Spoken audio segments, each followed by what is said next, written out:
Maraming namangha kay Marian Rivera at Dingdong Dantes, habang ito ay nagparada sa isang float kung saan ay pinarada nila ang isa sa kanilang endorsement ng mag-asawa.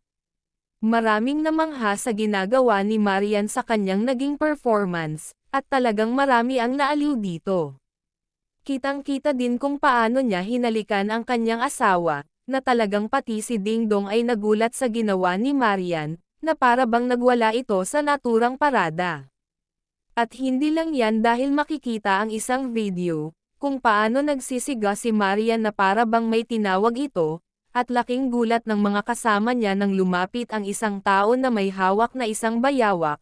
Correct me if I'm wrong, pero makikita ang mga kasama nito na may pagkatakot, habang si Marian ay chill lang ito at nagpa-picture pa habang hawak ang naturang hayop.